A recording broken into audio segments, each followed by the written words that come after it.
You spent years killing the one plant in your yard that works better than what's sitting in your medicine cabinet. Every year, Americans spend more than $50 billion on over-the-counter remedies, pain creams, sleep aids, joint rubs, itch relief, calming teas, drops, and salves for everything under the sun. Meanwhile, herbalists, physicians, and healers on opposite sides of the world already knew the plants growing wild in your own backyard could do the same job for free centuries before the first pharmacy ever opened. These are not exotic imports or expensive supplements. They are ordinary plants in ordinary yards. And once you know what to look for, you will start seeing them everywhere.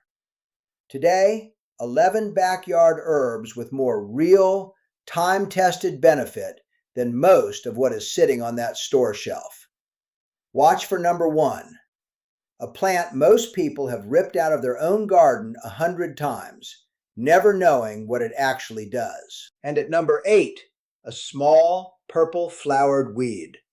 Two completely different medical traditions on opposite sides of the world gave it the exact same nickname without ever comparing notes.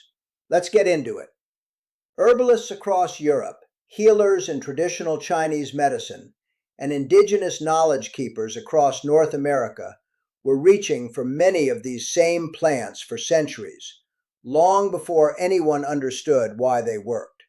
They had no laboratories, no peer-reviewed journals, no double-blind trials, just generations of trial and error passed down by word of mouth. And in a surprising number of cases, that older method landed on the right answer decades, sometimes centuries, before modern science caught up. Now researchers are going back and testing what those traditions already suspected. Some of it holds up remarkably well under real scrutiny. Some of it is still early or based on small studies that need repeating. I will tell you which is which as we go, because that honesty is what makes a list like this worth trusting. Number 11 is chickweed, the small, star-flowered green that gardeners pull without a second thought every spring. Its scientific name, Stellaria media, comes from the Latin word for star, and each tiny white flower is shaped like a 5-pointed star, split so finely it looks like 10 petals instead of 5. Chickweed has a long history in European folk medicine. John Gerard wrote about it in 1597, and Nicholas Culpeper described it again in 1653, both recommending it as a cooling remedy for fevers and irritated skin. Some records even credit Gerard with documenting its fast-acting effect on inflamed skin, 300 years before anyone understood why it worked. People ate it fresh all winter, long before refrigeration or vitamin pills existed, because it is unusually rich in vitamin C, the same nutrient that stops sailors from getting scurvy on long voyages. Native American traditions used it the same way, as a general tonic to get the body through the hardest stretch of winter. Modern lab analysis backs almost all of it up. Chickweed is rich in vitamin C and vitamin A, along with plant compounds called saponins and flavonoids, which explain its long-standing use for itching, rashes, minor burns, and insect bites. To use it, crush a handful of fresh leaves and stems until the juices release. Then press them directly onto the irritated skin. Infuse dried chickweed in a carrier oil for a few weeks, and you have a gentle, cooling skin salve. The young leaves are edible raw too, with a mild spinach-like flavor, perfect in an early spring salad. If you already knew chickweed was edible, tell me in the comments. I want to see how many of you are already foraging in your own backyard. Number 10 is yarrow, the feather-leafed wound herb, named after a legendary warrior. Its scientific name, Achillea millefolium, comes from Achilles, the Greek hero of the Trojan War. Legend says he learned to treat his soldiers' wounds with this very plant, taught by the centaur Chiron. True or not, the reputation stuck for thousands of years. In antiquity, it was called herba militaris, the military herb. Soldiers carried it onto battlefields for so long, it earned nicknames like soldier's woundwort and bloodwort. Native American tribes, including the Navajo, used it for pain relief, earaches, and toothaches, with no connection to the Greek tradition at all. The reason comes down to tannins and flavonoids, which give yarrow a strong, astringent, styptic effect. Applied fresh, it helps close minor cuts and slows surface bleeding. It is more astringent than its cousin chamomile, which shares the same plant family, but works more gently on digestion and nerves than on wounds. One caution: yarrow belongs to the same plant family as ragweed, so if you are sensitive to that family, introduce it to your skin carefully the first time. European regulators take that history seriously enough to officially recognize yarrow flower and yarrow herb for traditional use today. To use it, crush a fresh leaf between your fingers and press it onto a minor cut or scrape, the way soldiers once did in the field. Or dry the flowering tops and steep them as a tea, traditionally used to ease a cold or a mild fever. Number 9 is plantain, the low-growing rib-leaf plant, sometimes called the footprint of an empire. Not the banana relative from the grocery store, this is broadleaf plantain, Plantago major, growing in nearly every lawn, sidewalk crack, and disturbed patch of soil on Earth. European colonists carried its seeds so widely across North America that indigenous people started calling it Englishman's foot, because it sprang up everywhere settlers walked. Its older folk name, waybread, comes from the same idea, a plant found along every worn path or roadside. Archaeological evidence puts plantain leaf poultices on wounds and insect bites as far back as 3000 BCE in Mesopotamia, and the tradition never stopped. The root was used for fever, the leaf for a persistent cough, thanks to its soothing, mucilage-rich texture. Modern research finally explains why it earned that trust across so many unrelated cultures. Plantain leaves contain allantoin, which promotes skin cell growth and tissue repair, and aucubin, an anti-inflammatory compound with mild antimicrobial activity. A 2023 review in the journal Pharmaceuticals cataloged its anti-inflammatory, antimicrobial, antiviral, and wound-healing properties across a wide body of research. The classic first aid method still used by foragers today is the spit poultice. Chew a clean, fresh leaf briefly to release its juices, then press it onto a bug bite, a sting, or a small cut. Not into chewing a leaf mid-hike? Crushing it between clean fingers works almost as well. If this list is new to you, hit subscribe. We cover overlooked backyard remedies exactly like this one every week. Number 8 is the plant I promised you at the start. Self-heal, also called heal-all, a weed that earned the exact same nickname on opposite sides of the world, with neither tradition knowing about the other. Its scientific name is Prunella vulgaris, a low-growing mint family plant with small purple flower spikes and the square stem typical of that family. If you have a lawn, you have almost certainly pulled it without a second thought. In Western herbal tradition, it earned the name self-heal or heal-all because it was used on battlefield wounds, sore throats, and mouth sores for centuries, sipped or held as a gargle to calm irritation and speed healing. Independently, in traditional Chinese medicine, the same plant is called sha ku chow, dried summer herb, used for more than 1,000 years to treat sore throats, fevers, swollen glands, and infections. A bitter, cooling herb that clears heat from the body. Two medical traditions, thousands of miles apart, almost the same job description, for the same unassuming weed. Modern lab research backs it up. Scientists isolated a polysaccharide from self-heal that showed measurable activity against herpes simplex virus in testing, a finding that explains centuries of folk use for cold sores and mouth infections. More recent research has gone further, including a review of 13 randomized controlled trials, nearly 1,500 patients, studying self-heal alongside conventional thyroid medication for thyroid nodules, with results that are promising, though still developing. To use self-heal, steep the fresh or dried leaves and flowers as a tea, sipped or gargled for a sore throat, or apply a cooled, strained infusion as a compress on minor skin irritations. Number 7 is dandelion, the plant with a French nickname that describes exactly how well it works.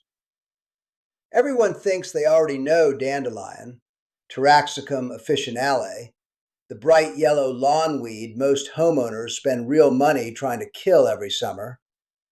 Its name comes from the French dent de lion, lion's tooth, for its jagged leaves.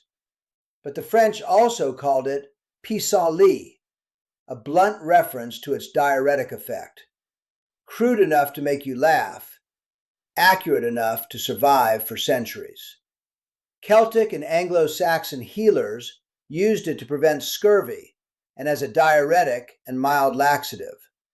Traditional Chinese medicine has used the root for swelling since at least the 16th century. The Greek naturalist Theophrastus described the plant more than 2,000 years ago. Even its scientific name hints at the reputation, since Taraxacum is thought to come from a Greek word meaning to heal. Modern science actually tested the diuretic claim instead of just repeating the folklore. A study in the Journal of Alternative and Complementary Medicine gave 17 participants a single dose of dandelion leaf extract and measured a significant increase in urination over the next 5 hours, exactly what that old French nickname predicted, long before anyone ran a trial. The bitter compounds in the root stimulate bile flow, the traditional basis for using dandelion to support digestion and liver function. The root is also rich in inulin, a prebiotic fiber that feeds good bacteria in the gut. One more reason it has stayed part of digestive tonics for centuries. Every part of this plant is useful. The young leaves make a slightly bitter salad green. The flowers steep into a tea. The root roasts and grinds into a caffeine-free coffee substitute people have relied on for generations. Number 6 is stinging nettle, the plant that hurts you first and helps you after. Urtica dioica earns its reputation the hard way. Brush against the tiny hairs on its leaves and stems, and you get an immediate, stinging, itchy welt. That is why most gardeners treat it as an enemy to pull and toss, not a resource to harvest. But dry it, cook it, or briefly blanch it, and the sting disappears completely. What is left is one of the most nutrient-dense wild greens in the entire temperate world. Nettle fed people through hard winters and genuine famines across Europe for centuries. It was valued for fiber, too, twisted into cordage and woven into cloth, long before cotton became widely available. Ancient Egyptian and later European traditions used it specifically for arthritis and joint pain through a practice called urtication, deliberately stinging painful joints with the fresh plant to stimulate circulation and bring warmth to the area. Nutrition backs up a good part of that old reputation. Dried nettle runs high in both iron and calcium, and remarkably high in protein by weight, likely why it became a traditional remedy for anemia and general depletion. On the joint pain claim specifically, a small clinical study interviewed 18 patients using nettle sting therapy. Nearly all of them reported meaningful relief with no serious side effects. But the researchers were clear. A larger, properly controlled trial is still needed to confirm it. To use nettle safely, always cook it, steam it, or dry it first, and wear gloves while harvesting. Steamed, it tastes remarkably close to spinach. Dried, it makes a mild, earthy tea, a household staple longer than almost anything else on this list. Number 5 is lemon balm, the calming herb monks grew on purpose year after year inside their own garden walls. Melissa officinalis has been used for its calming effects since at least 300 BCE, when the Greek philosopher Theophrastus first wrote about it. Ancient Greek and Roman physicians used it to ease anxiety and lift a heavy mood. The medieval physician Avicenna praised it specifically for melancholy. Benedictine monks grew it deliberately in monastery gardens across Europe, purely for its soothing effect. During the Renaissance, it turned up in a famous elixir called Queen of Hungary's Water, prized for its calming, restorative properties. Modern research has actually measured that calming effect under real lab stress conditions, not just left it to tradition. In one placebo-controlled study, healthy volunteers took a single dose of concentrated lemon balm extract, 300 or 600 milligrams, and reported feeling noticeably calmer and less alert after a standardized stress test compared to those given a placebo. Researchers believe the effect comes from compounds in the plant, including rosmarinic acid, which appear to interact with calming pathways in the brain. To use lemon balm, steep the fresh or dried leaf as a tea about 30 minutes before bed.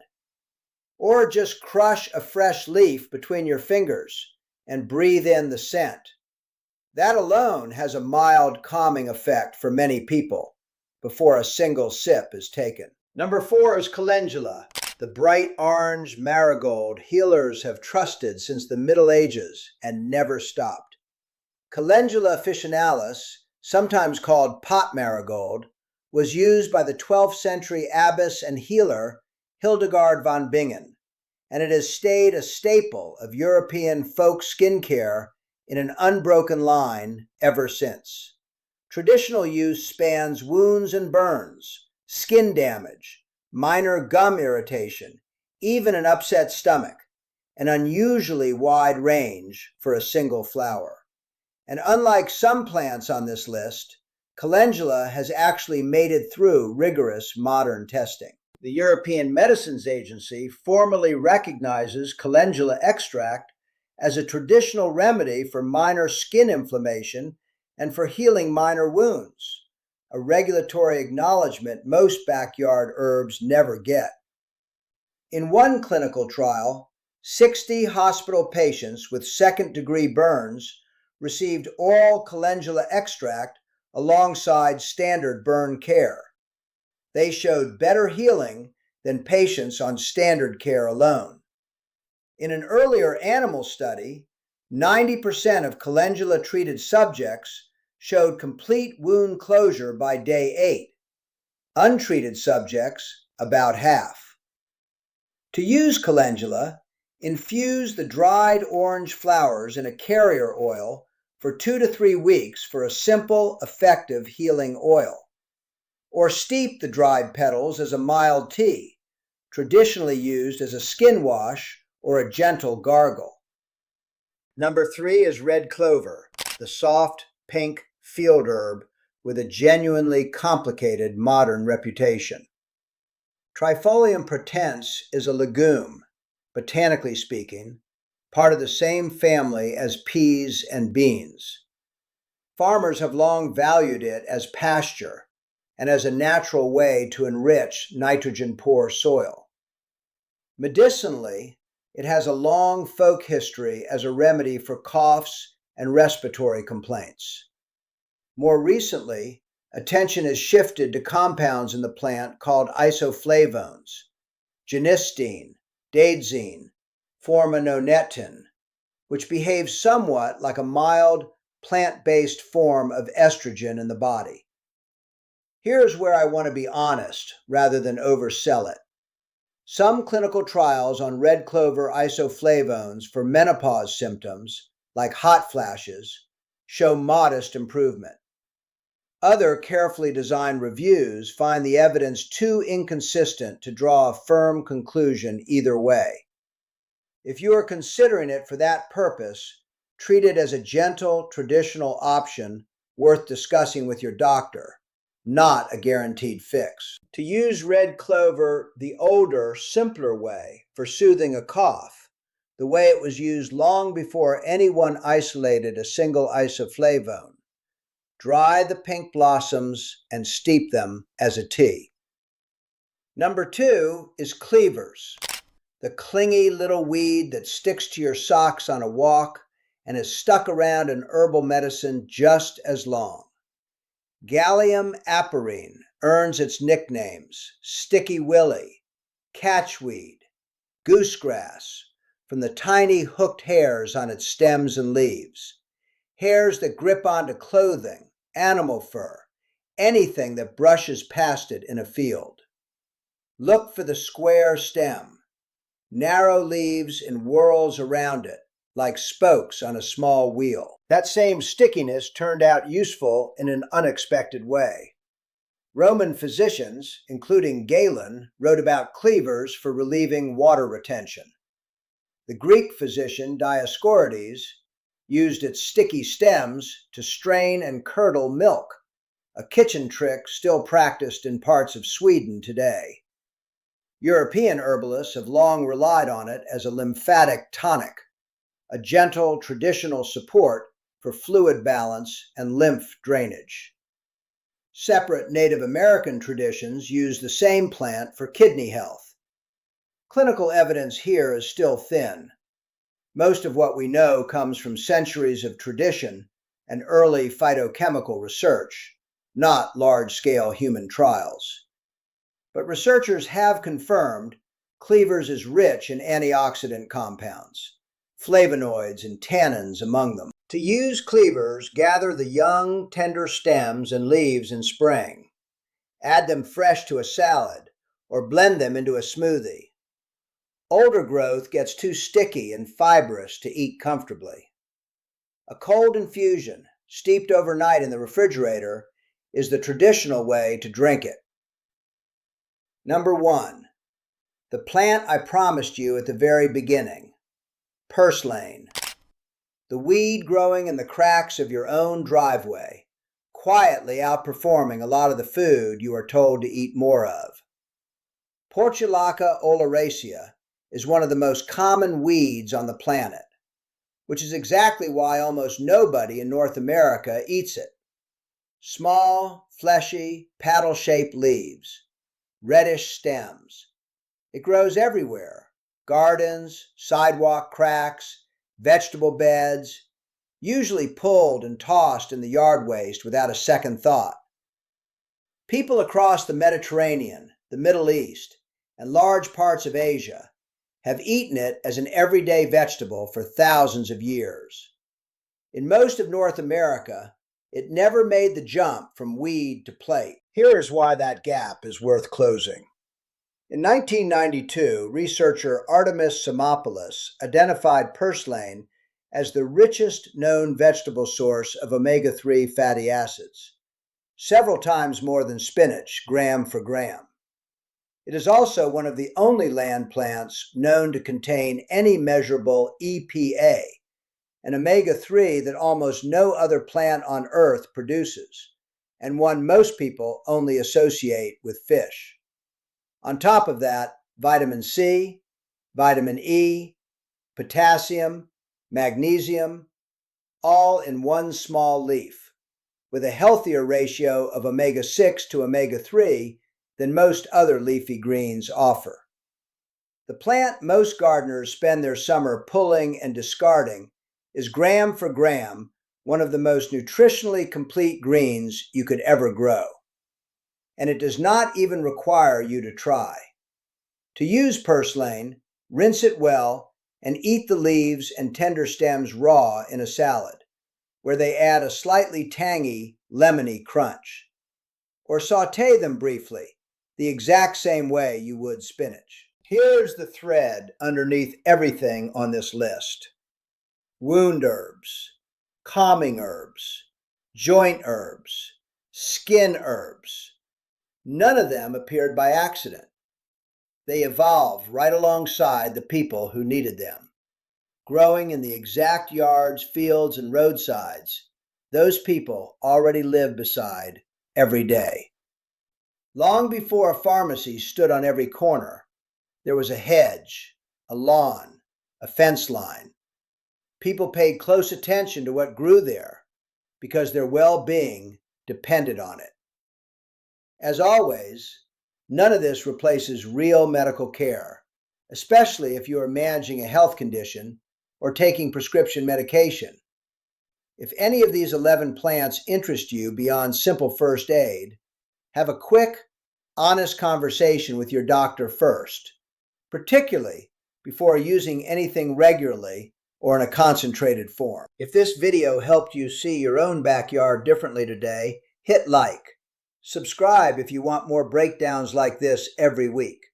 And before you go, tell me in the comments which one surprised you most: self-heal at number 8, purslane at number 1, or something further down the list that caught you off guard. I read every single one. That is the point of a list like this, not to replace what is already working for you, just to make you a little more curious about what is growing 2 steps from your own back door. I will see you in the next video.